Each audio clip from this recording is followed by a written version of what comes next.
Hello बच्चों, hi this is Altaf from COE pens academy. तो आज हम एक सवाल देखने वाले हैं जो आपके स्टडी सर्कल में आया था, जो एरिथमेटिक प्रोग्रेशन के ऊपर बेस्ड था। तो सवाल क्या कह रहा था देख लीजिए।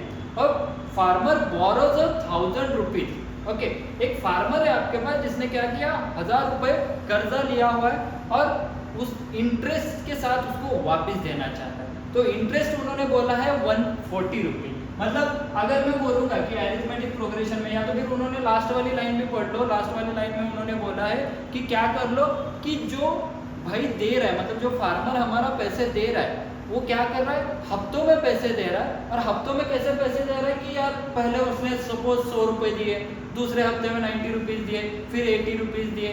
इस टाइप से वो पैसे दे रहा है। मतलब हर एक इंस्टॉलमेंट वो 10-10 रुपये से कम कर रहा है। तो आपको क्या निकालने के लिए बोला है उन्होंने? आपको निकालने के लिए बोला है कि उसकी पहली इंस्टॉलमेंट क्या है। ठीक है, तो भाई साहब गिवन डाटा देख लो कि उन्होंने क्या बोला है कि एक फार्मर था जिसने क्या लिया, 1000 रुपीज़ बोरो। मतलब उसने टोटल लिए थे भाई 1000 रुपीज़। और भाई क्या कर रहा है, 140 रुपीज़ का क्या दे रहा है, इंटरेस्ट दे रहा है। मतलब भाई को चुकाने कितने पड़ेंगे, तो 1000 तो उसने लिए थे और उसके साथ वो क्या करेगा, 140 रुपीज़ देगा। तो टोटल उसको चुकाने कितने हैं, 1140 रुपीज़ चुकाने। ये बात तो क्लियर है। मतलब 1000 रुपीज़ उसने कर्जा लिया था, उसके साथ उसने क्या किया कि 140 रुपये का वो इंटरेस्ट दे रहा है। तो ये क्या बना, 1140 उसको वापस देने।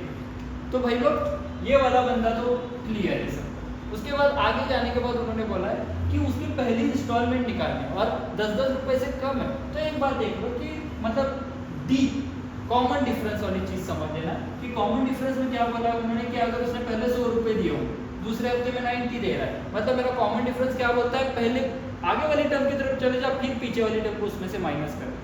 100 बड़ा है, 90 छोटा है, तो कॉमन डिफरेंस आप 10 बोलोगे, गलती मत करना। Common difference is nothing but आगे वाली टर्म माइनस पीछे वाली टर्म, मतलब T2 में से T1 को माइनस करना है। तो 10 रुपये से अगर कम दे रहा है तो मैं ऐसे बोल दूं कि जो कॉमन डिफरेंस होगा वो -10 रुपीज होगा।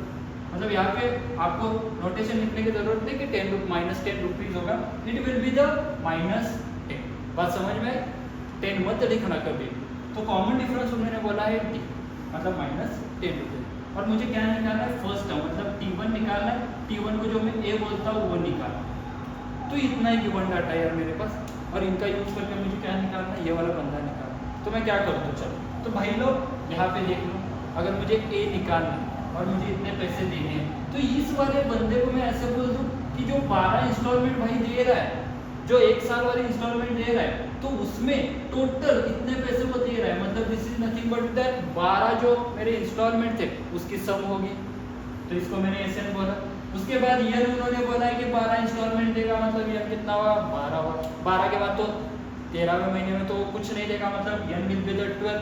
तो ये गिवन डाटा है मेरे पास। तो मैं ऐसे बोल दूं कि मेरे पास एक ही फॉर्मूला था, एसएन। एसएन दिख रहा है तो मैं एसएन का फॉर्मूला यूज करूँ। अभी एक बात ध्यान रखना, कुछ भी नहीं समझ में आया बेटा, कर्म करते जा, फल की चिंता मत कर। एसएन दिख रहा है, एसएन का फॉर्मूला लिख दो, बाकी के पत्ते आपके सामने खुले जाएंगे। तो एसएन का फॉर्मूला कहता है n/2, उसके साथ अंदर कौन होता है, ट्वाइस ए, प्लस क्या करूंगा, n-1 इंटू टी। अभी देख लो आपके पास नोन कौन कौन है, एसएन तो नोन है, एसएन कितना वाला है 1140। यहाँ पे कितना है, हफ्ते 12 है, डिवाइडेड बाय 2 कर दूंगा। नीचे देखूंगा ट्वाइस ए, ये तो निकालना है, मतलब अननोन है। एन की तरफ जाऊंगा, 12 - 1, डी बोला है -10। भाई साहब सब कुछ आपको नोन है, सिर्फ ये अननोन।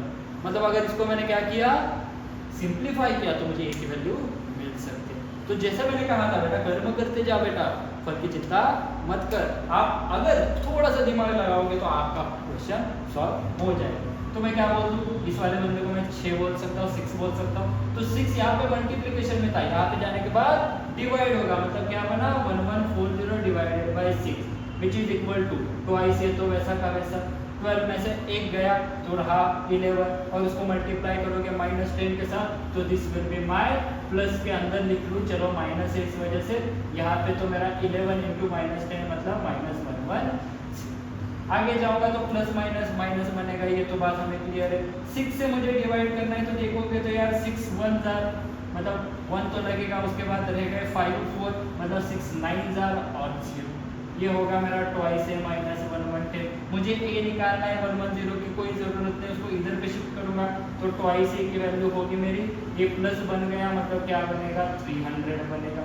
तो यहाँ से मैं बोल सकता हूँ ये 2 की भी मुझे कोई ज़रूरत नहीं, उसको भेज दिया वहाँ पे, यहाँ पे मल्टीप्लाई, वहाँ पे divide, 300 divided by 2 will be 150। मतलब a की वैल्यू क्या आई 150, और यही मुझे सवाल में पूछा था कि a की मतलब फर्स्ट टर्म क्या होगा, तो a की वैल्यू आ गई 150। और एक बात, वर्ड प्रॉब्लम में मैंने a तो निकाल लिया, लेकिन नीचे वर्ड में आंसर लिखना है, स्टेटमेंट लिखना है। तो स्टेटमेंट ऐसे होगा कि फार्मर हैव टू पे फर्स्ट इंस्टॉलमेंट ऑफ ₹150। तो यहाँ पे इसका यूनिट आना चाहिए।